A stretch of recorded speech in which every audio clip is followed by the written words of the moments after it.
สวัสดีเพื่อนๆทุกคนด้วยนะครับคุณกำลังอยู่ในรายการไลฟ์ยูทูบนะครับผมก็จะมาเล่นกันต้อ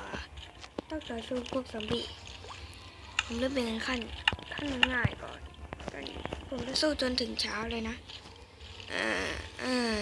ถ้าไม่ชอบหรือไม่พอใจแล้วก็คอมเมนต์มาได้โอ๊ยผมไปเล่นแล้วดูสิก่อนแม่งเลยตรงนี้ผีเยอะด้วยอะทำไงดีต้องเอาชุดก่อนนะรอผมแป๊บหนึ่งชุดจะพังแล้วนะโอ้โหชุดดูเละเลยอาจจะช่องเต็มชิบหาย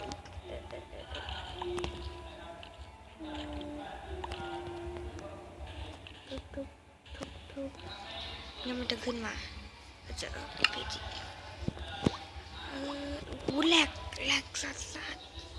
แหลกไอ้ชิบหายแหลกอะแบบว่าซุปเปอร์แหลกเลยโอ้ยเอาแล้วตกแล้วนั่นไงตายห่าเลย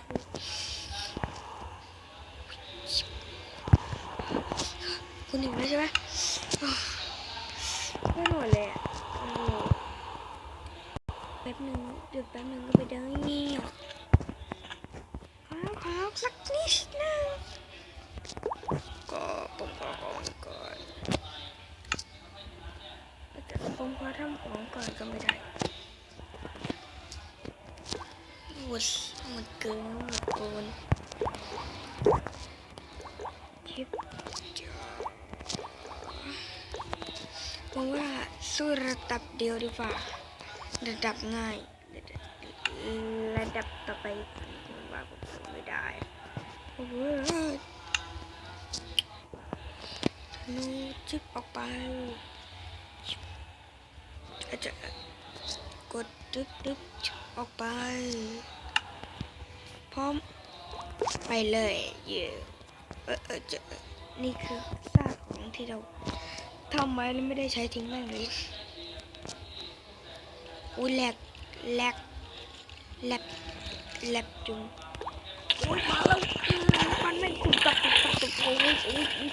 จิบเบอร์ระเบิดตู้โอ้ยสเกลเยอะเป็นบ้าเลยบอกว่าด้วยโอ้โหใจเย็นซอมบี้หนังเหนียวไอ้ห่าวิลูกดอกผ่านหน้าโอ้ยโดนตบอีกนอนแอปเปิ้ล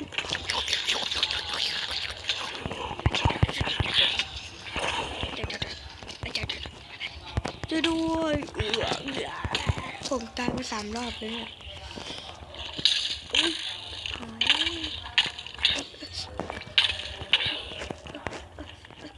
เจ็บ3 รอบนะมันทำชุดเก่าหัวพังหมดเลยคิปเปอร์โหดช่วยหน่อยจะรอแล้วดู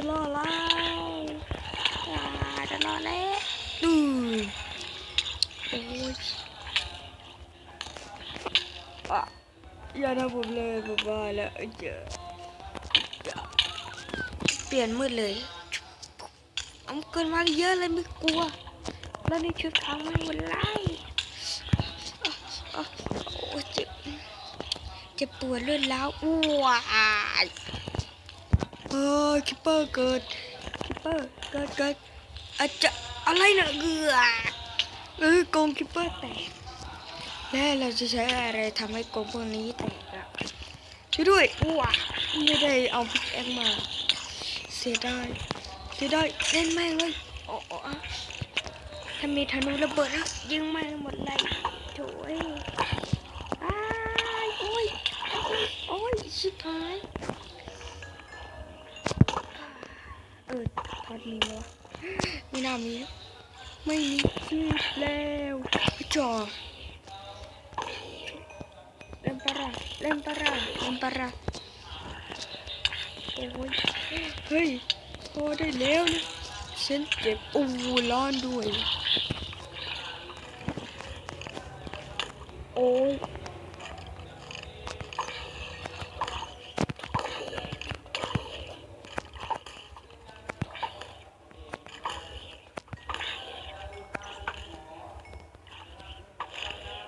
เฮ้ยอย่ายิงข้า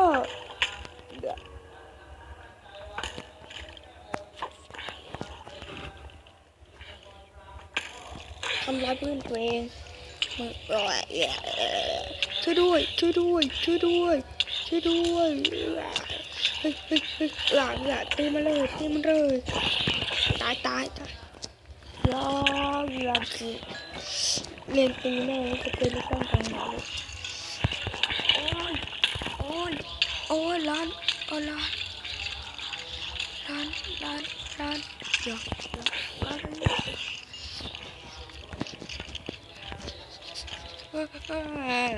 อย่าทำไปเลยให้บักไปขึ้นมาไม่ได้หรอก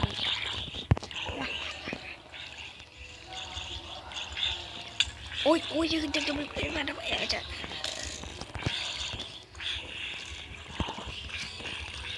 ะเจอโอ้ใกล้จะพังแล้วยังไม่ถึงครึ่งชั่วโมงเลยนะ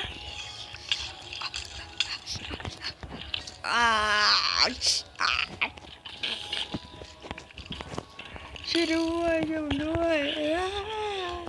ผมยังไม่อยากช่วยเขาโอ้ยไม่รู้เป็นใครเลยไม่เป็นโปรดเว้นกรรมผมด้วย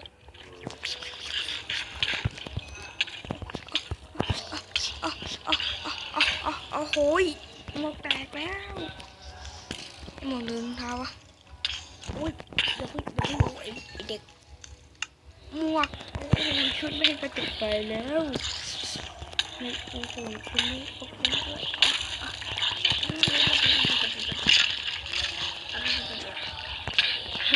เฮ้ยเมื่อไรจะเช้า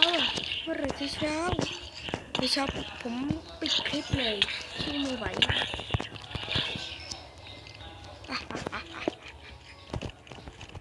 ไม่เกิดแล้วโอ้ยตุ๊กตาช่วยด้วยอย่าตามผมเลยมัวผมไปแล้วเย่ที่เช้าแล้วเย่โอ้โหชุดไม่เด้อไม่ไปพวกแกทำชุดข้อห้องเดี๋ยวต้องชดใช้แกซาดองได้ยินเสียงสกอร์ถ้าไม่จะตื่นมันก็ต้องตื่นแล้วแหละตื่นดิโถไม่กล้า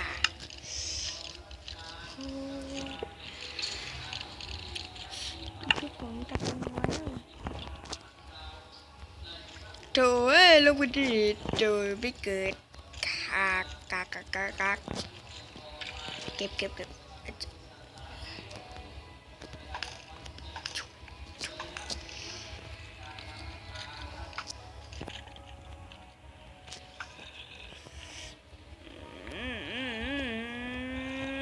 ลงว่าเราไม่โดน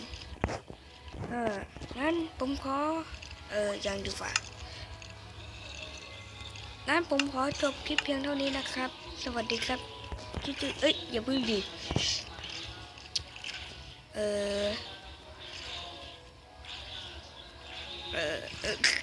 ขอโทษด้วยงั้นผมขอจบคลิปเพียงเท่านี้นะครับถ้าใครนี่ไม่ถ้าคุณชอบคลิปนี้ขอให้กดซับและสไครต์ด้วยแล้วกดติดตามเยอะได้มีแรงบันดาลใจทำนะครับ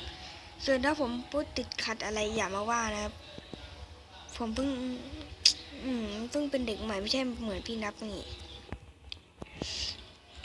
ผมขอให้คุณกดติดตามด้วยครับมันได้เป็นแรงบันดาลใจทำคลิปต่อไปเรื่อยๆนะครับสวัสดีค่ะ